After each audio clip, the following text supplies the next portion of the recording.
You've shown us and you've shown me lots of photographs of lots of different planes. And there was a couple there you even built yourself. You've brought your logbook in and we'll have a look at that in a while. But do you remember the first time you flew? Do you remember getting your license? The first time I did my first solo flight was in 1993. So I think after 7 hours of training, I did my first solo flight, and then carried on from there. But it got to a point where I would be renting aircraft out, and I decided, no, I wanted my own aeroplane. And that was when it got me around to wanting to build my own plane. So let's get this right. So your first aeroplane you owned, you actually built it yourself? Yes. Okay, how does that happen? It was sort of a partial kit composite kind of aircraft. It's called a Dragonfly. And a Dragonfly is quite a unique aircraft. It's got an equal span canard. So it's there's a front wing and a rear wing, and the front wing is actually the canard with your elevator on it. And that works opposite to a tail plane at the back, which has an elevator that goes up. Anyway, this aircraft took me 5 years to build. I built it in my garage. It was my pride and joy, and I really enjoyed the process of building it. And then, of course, you get to a point where it's time to fly it. And that's quite a unique experience on its own. Lying there many nights thinking about, geez, did I tighten that up? Was that wire connected properly? Have I tightened that nut and bolt? And it was really quite an amazing time. And anyway, we did the test flight, and the whole thing went through well. And we did some proving flights, which was 25 hours before I could take any passengers. And this was all leading up to going on a trip with this aircraft to go and show it off for the Experimental Aircraft Association in South Africa, where you go and show off your pride and joy that you've built, and then you get the judges come along, and they go and have a look at the quality of your build and your whole aircraft. Wow. So the story goes that we planned for a trip, a late friend of mine, Lee, and we planned to go on this trip, which was about a 700 nautical mile flight, quite far, in a light aircraft, two-seater. And so I'll tell you, do you want to hear about that story? Yeah. It's quite an interesting day, and in fact, I think I had a few lives available to me that day. So the day arrived, and it was an overcast day, and there's a lot of big mountains around the airport. Excuse me. And so the day arrived, there was lots of cloud around, and now we've got to plan our first leg, which was about a 2-hour flight, and a couple of legs getting to our final destination where the show was. Mm-hmm. So because of this low cloud, we drank a fair amount of coffee, and we were waiting for the cloud to lift, and eventually we decided, okay, it's time to go. So we took off, and we headed and climbed up over these mountains up to about 8,000 feet, and we cruising along over the escarpment, heading for a particular airfield called Beaufort West. And en route, it was ironic that we now had a challenge about where do you go for a pee.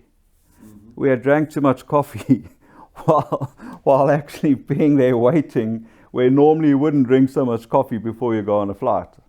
And this particular aircraft, you lie back in it, and you've got a joystick down in the center.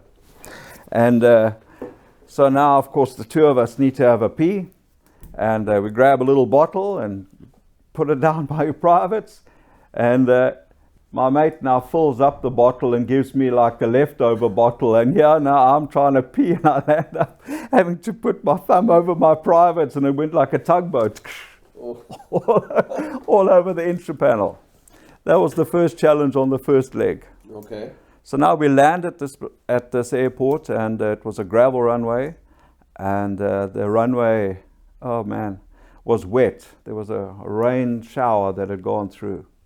So as we get down and I land and I taxi off the runway, I get stuck in the mud, right? So, but I'm now also bursting again to go for another pee. So I jump out the plane, run off to go and have a pee in the bush. and I left my poor mate Lee to help us get out of the mud. So we refueled the plane and we take off, climbing quite high, about 10,000 feet, 9,500 feet, over some really rocky terrain. And it was quite turbulent, middle of the day. And the next minute, the canopy on my aircraft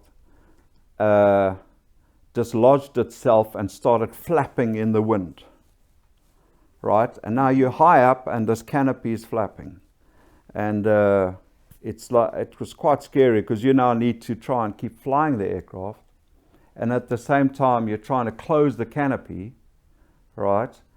And in a home-built plane.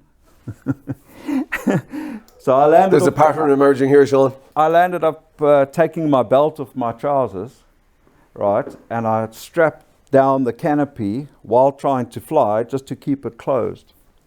And funny enough, that little incident now left a small gap between the fuselage and the canopy, which so happened to perhaps save our lives with the next incident that happened about an hour later in the flight. Anyway, settled down, carried on, and now we're heading for a town called Kimberley, and we're about 50 miles out from Kimberley, and I start seeing smoke pouring into the cockpit. So the smoke's pouring into the cockpit between my legs, coming in underneath, and starting to engulf the cockpit. So now you don't know whether your plane's on fire, the engine's on fire, is it just an oil burn? And of course, you now need to make decisions. But like I said, so what happened is that they'd left a gap. So they managed to let the air escape, the smoke escape out of that gap. Oh, which yes. kept us going, right? Well. So now here comes decision time. So oil temperature's rising, oil pressure's going down. You know that it's just a matter of time and this engine's going to stop. I mean, in fact, got down to around about 10 psi left in the pressure of the motor. So we're getting closer and closer to Kimberley, and I'm above this road. So I decided to descend to 1,000 feet, and I'm following the road into the main town. And I'm saying to Lee, well, either we're going to have to land here on the road and take a chance missing trucks and cars,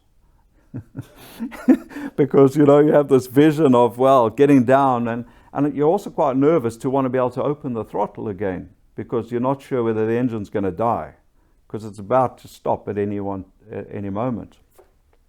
And you eventually get to a point where you're now, okay, we've got to leave the safety of the road, safety as in maybe hitting a truck, and head for the airport, which now had a whole lot of jagged rock all over all over the show, and that was quite a tough decision. Of course, air traffic. So where was the jagged rock? Was it between the main road and the airport. All right, so you had to like leave the potential of a place to land. Yeah. And of course, while you're still having a bit of power, hopefully you could still land. Mm-hmm.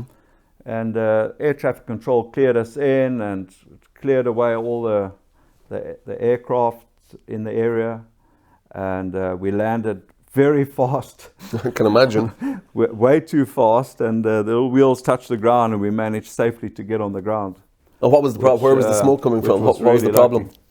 So the aircraft carried on running and got to the stop outside the terminal building, and we then stopped.